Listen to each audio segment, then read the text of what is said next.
Wow. Welcome to Find Happiness podcast. My name is Happy Life and I remain your host.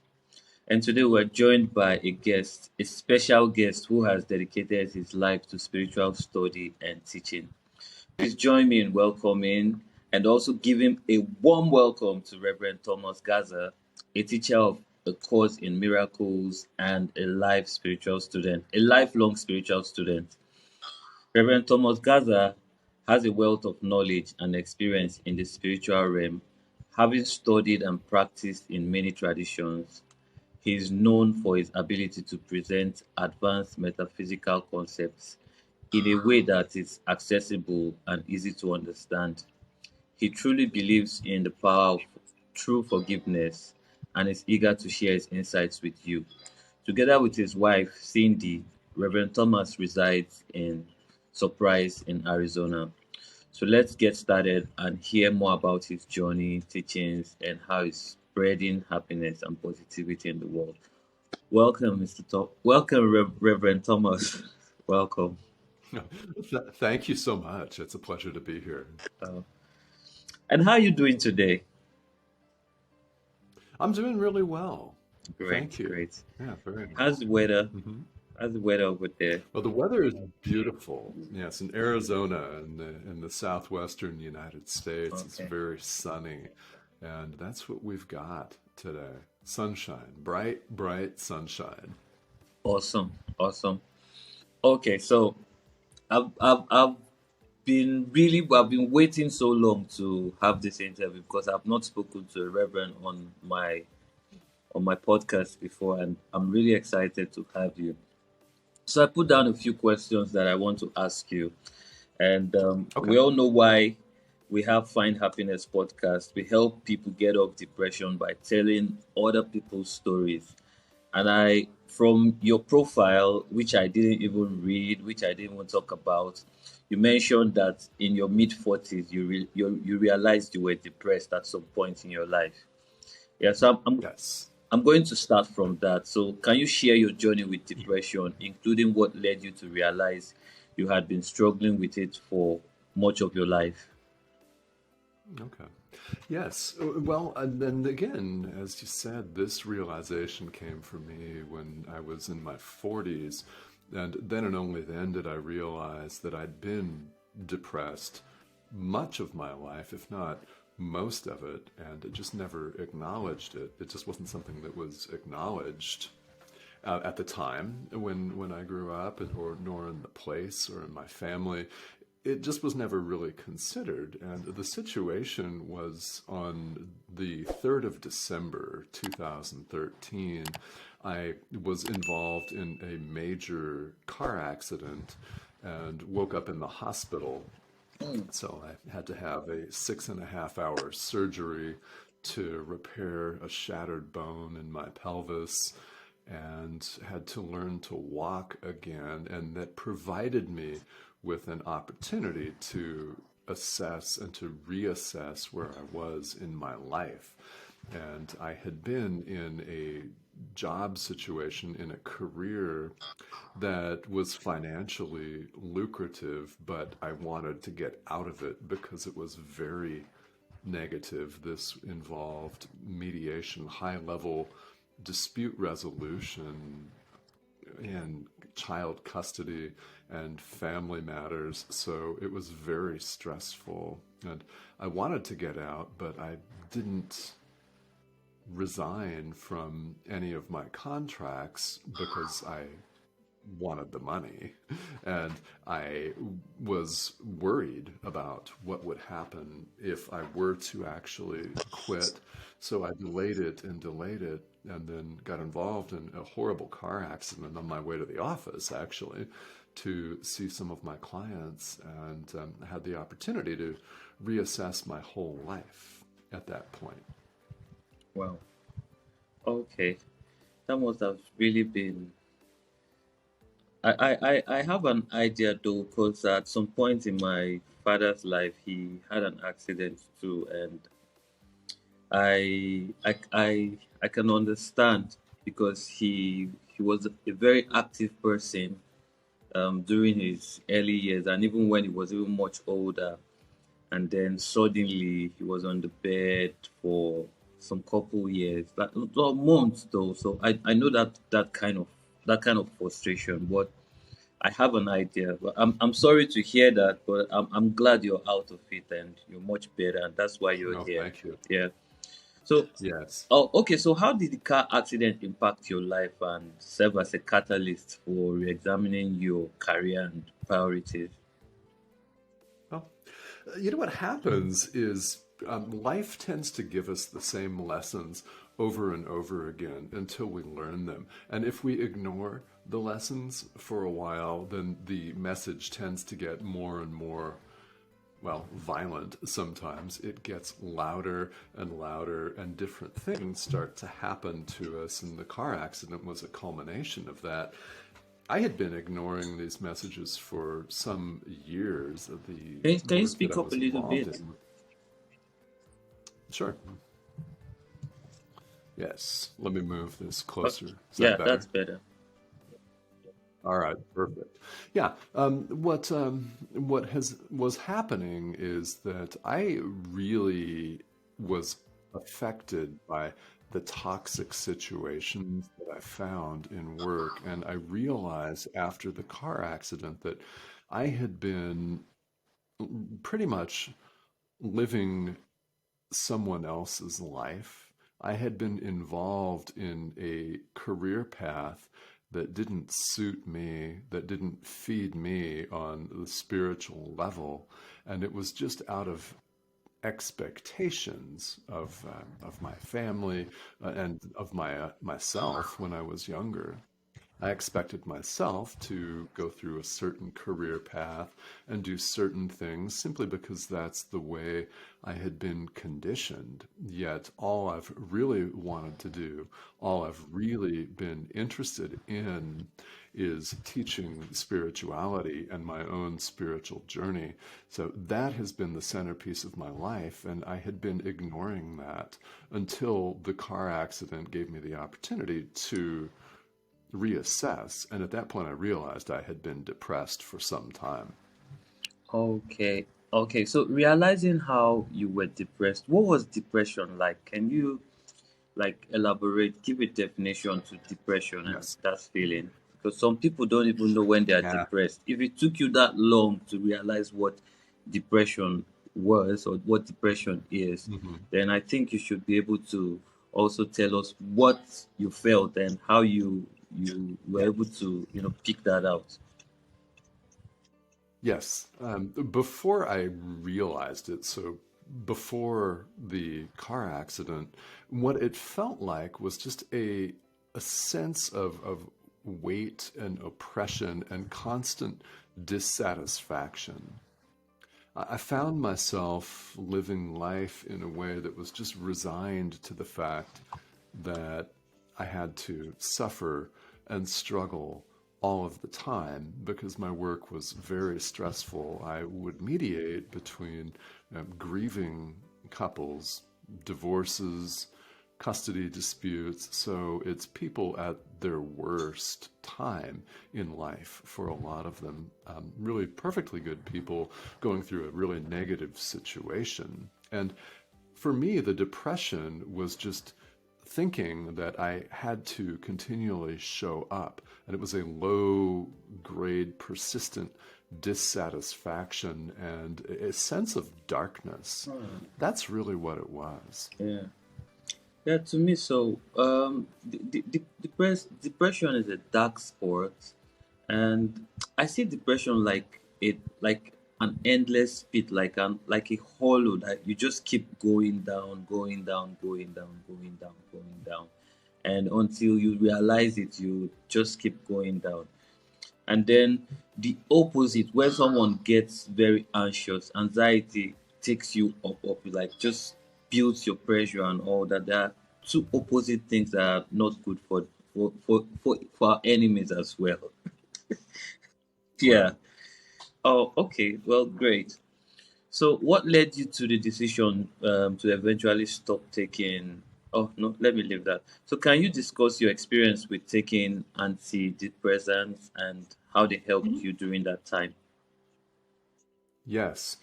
This was something that I think a lot of people may be able to relate Mm-hmm. to. When I was growing up, people weren't taking, this is the 1970s and then the 1980s, and people weren't really talking about antidepressants. So it wasn't something that I didn't realize that I was depressed. So I didn't realize that there were medications, that there were means to help people that were in this situation. And I didn't at first want to take them, but I had no choice. When I reassessed my life after the car accident, I was able to quit my career as a mediator because I could no longer serve my clients from a hospital bed. So I had the opportunity to reassess. And once I got rid of that career, I had some real anxiety set in about what am I going to do now? And there was tremendous fear about how the rest of my life was going to play out. And at that point, I really felt that overwhelming sense of darkness where I didn't want to get out of bed. Things that a lot of people who are depressed talk about, wanting to go hide in a dark room, shut the door, and just stay there all day. I mean, I really literally did want to do that. And it took a lot of effort for me to admit that I could use antidepressants. So I had to get over a major mental obstacle before I even got on them, before I even made the appointment to get a prescription. Oh, okay. And on the opposite, so what led you to the decision to eventually stop taking antidepressants? Okay. Well, once I started them, I didn't think it was going to work. So I had this, I guess, built-in skepticism that, yeah, this isn't going to work. This isn't going to work for me. So I started taking them, and in about 3 weeks later, I just started feeling lighter. I knew that they were working when I began to start laughing again. Things, and naturally, I sing all the time spontaneously, that this is kind of who I am, and laugh quite a lot. And that started up again, and I began to feel a weight being lifted off of me. But so that's when I knew they were working, and I stayed on them for about 2 years, and I just received uh, some guidance is the best way to describe it, that it was time to stop, saying, okay, you don't need these anymore. Oh, And I remember where I was at the time and all of that. It was just an intuitive hit that, okay, yeah, this period of life is done. okay, okay. So you stopped taking the antidepressants when you felt better, and you thought it was time to let go of it and live a normal life. Okay. So Yes. now I'm going to delve into, we're gradually going somewhere. So you said something in you said something about, no, in your profile there's something about forgiveness. And forgiveness Hmm. is a very big word. Sometimes when people hurt you, it's difficult to forgive. Sometimes people say, I have forgiven you, but I've not forgotten. It's twisted. So you're going to throw some highlights on this, but let me ask this. So, how has the concept of forgiveness played a role in your journey towards recovering and happiness as well? Yes, it's central. It's very important. Okay. It really is. And as far as my biggest forgiveness lesson, my biggest forgiveness opportunity came along with going on antidepressants and then going off of them and being able to live a normal life. This was in 2016 in May when I went off of them. And I just quit taking them, by the way. I didn't decrease my dosage over time, or and I didn't do anything that doctors Mm-hmm. recommend. Pretty much, I just quit, and because I knew it was time. And then the forgiveness opportunities really, really came up because I had an alcoholic mother that I had a very, very strained relationship with. So she died in 2016, around the same time that I went off the medication. And I really had lots of opportunities during that period Yeah. of time to practice true forgiveness. Okay. Um. So was it easy to forgive? No, not at first.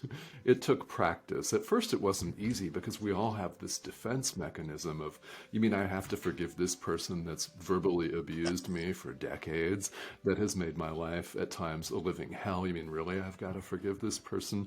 That's a real common reaction that people have. And it was only until I really went deep and understood what true forgiveness is and how powerful it is that I was really able to do that. So I was very hesitant at first. Okay. So can you relate forgiving and forgetting? So do you? The thing is, when you forgive, do you really forget, or you know what I'm trying to say? I don't know how to put it. Mhm. I do. Yes. Forgetting is, well, it's almost impossible, especially when you've experienced a pattern of abuse, to forget. However, it doesn't have to impact you in the same way. That's where the power of forgiveness comes in. Is my mom was an alcoholic her entire life, so I lived with that and dealt with it in one way or another for over 4 decades. So lots of experience, and you don't really forget that. However, with the practice of true forgiveness, it doesn't impact you in the same way. It's no longer an issue that defines my life. The forgiveness has enabled me to move on and do what I'm supposed to do here in this world and live my own life, do my own work. And something that's very important that I really want to stress is forgiveness is done in the mind. That's something that's very, very important, is that people don't have to call someone up and say, I forgive you, or email them, or text them, or write them a long letter. They can simply forgive someone in their own mind.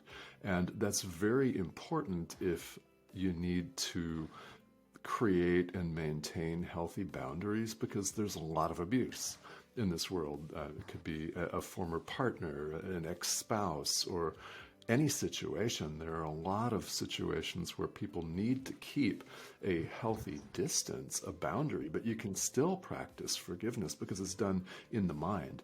And the other person does not actually have to know that you're doing it. So, my mother, for example, didn't know that I was forgiving her on a very deep level because we weren't talking. We had had a falling out where I had set some healthy boundaries, and finally told her that her behavior was unacceptable, and as a grown man, I wasn't going to put up with that any longer. And I had set those boundaries and set to work on forgiving. She didn't even know that I was doing it, yet I knew I was doing it, and I could feel myself getting lighter and freer, is the best way I can think of to describe that. Wow. Okay. Okay. That's awesome. That's awesome. So if I caught anything from what you just said, you don't need to. People don't need. You don't need any validation. Let me use it like that for anyone to say you forgiven me or not. I think it basically Yeah, happens in the mind. yeah, Yeah, it's between you and your conscience, and then setting healthy boundaries are also very good so that those occurrences would not repeat itself. You might be the one who has really yes. changed, and you don't know about the other person. So for life to be easy, everybody should just The Nigerian way, they say, stay your lane. Just Okay. stay where you are, and do things the best way Mhm. to see that everybody is fine. Okay, thanks, Reverend Thomas. Okay, so let me go with this. Can you share Okay. any strategies or practices that has been particularly helpful for you in managing your depression and maintaining your mental health? Mm, yes. It was very helpful for me. So if you're out there and you're contemplating going on medication, there's no harm in doing it. And it's not like you have to do it for the rest of your life either. I did it for 2 years. That was very helpful for me.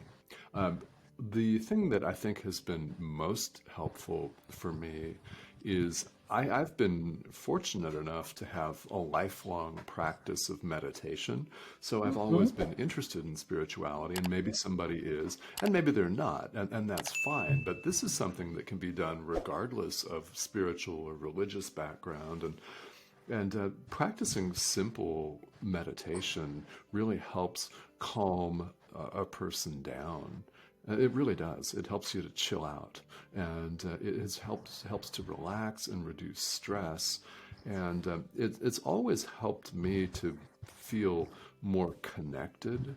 So this is something, if a person's interested in exploring, that's something that I have had great success with. Oh, great. Okay, speaking to depression and speaking to meditation, can you just tell us a little bit how you meditate? It's just as brief as possible.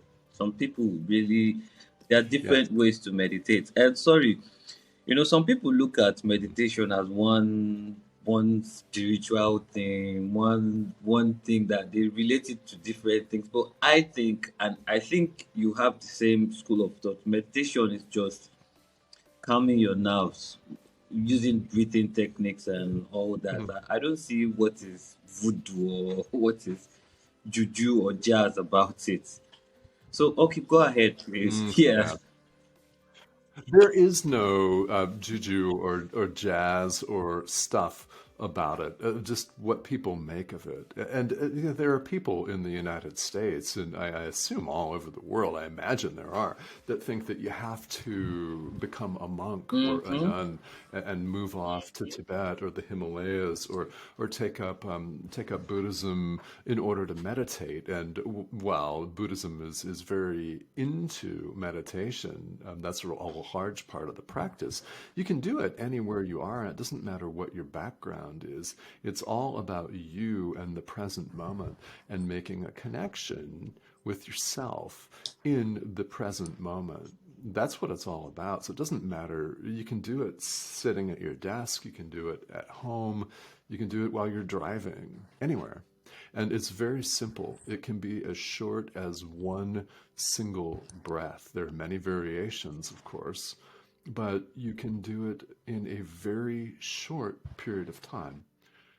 All that you have to do is just get comfortable wherever you are and pay attention to one inhale and exhale breath and feel the sensation of that breath going into your body and filling your lungs. And then the sensation of the breath leaving your body, and just place your awareness on that just for a couple of Oh, seconds. And don't worry about your mind wandering. That's what it does. It's always active. okay, great, great. So, what advice would you give to others who may be struggling with depression and feeling overwhelmed or unsure of what to do right now? I would say, yeah, I would encourage people to reach out for help, that there is help available. That's one of the things that when I recognized anyway that I was depressed, that um, I was hesitant to do, because there is a feeling of not being good enough. There's a feeling of well, people aren't going to like me because of this, or they're going to judge me because of this, and that's all in our heads. people are more than willing to help, and there is help available. So that would be my number one message to somebody who's suffering from depression, is to reach out for help because it is available to you. Okay. Ooh, this has been very, very educating and interesting. Well, we still have some more questions, about two questions to go. Cool. So, All right. how do you approach the topic of mental health with those in your life, such as friends, family, and maybe co-workers? Mm. I always wedge it into a conversation. I always ask people, coworkers, for example, what are they doing to relax? What are they doing for fun? And there's always a message because, well, I am a teacher, but we're always teaching each other. So I'm always broadcasting a message that's heavy into mental health and wellness. So I do my best to exude that and just ask them questions and uh, direct the conversation to the things that really matter, the deep stuff. Um,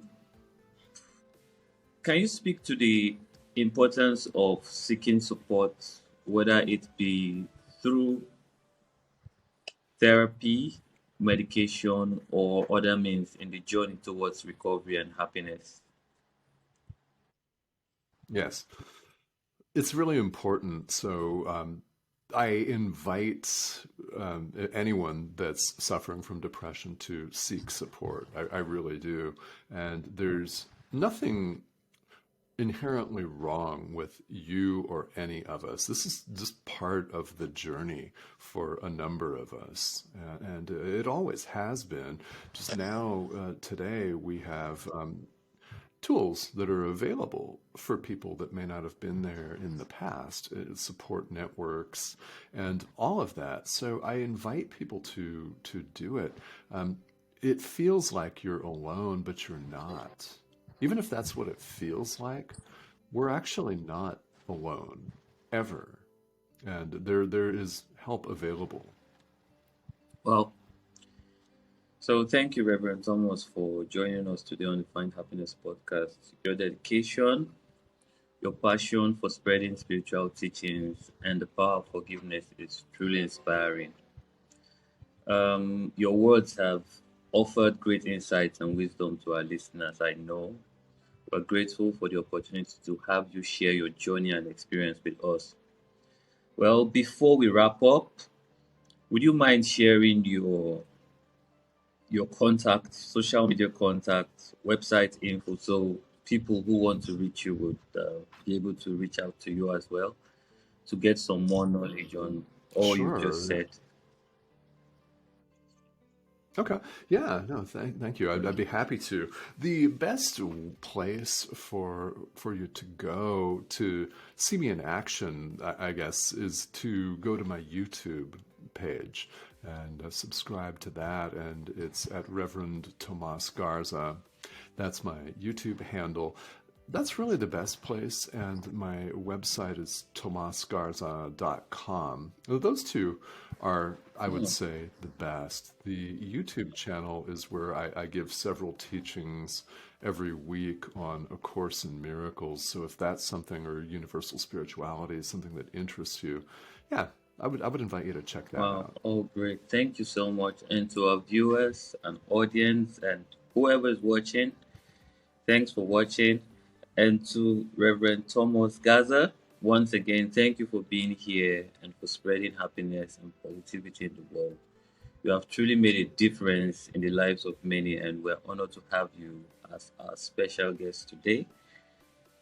Till until the next episode. But I think we should have you here again very soon for more deeper teachings. Yeah. I would love that. Yeah, thank you. Yeah, for more deeper That'd be teachings, we fun. should have you here. Yeah, Thanks so much. Your approach to depression and getting off is way different from what we've been hearing. So, like I said, people from different walks of oh, life okay. would they come on this platform Hmm. and teach people how to get off depression. So we're grateful.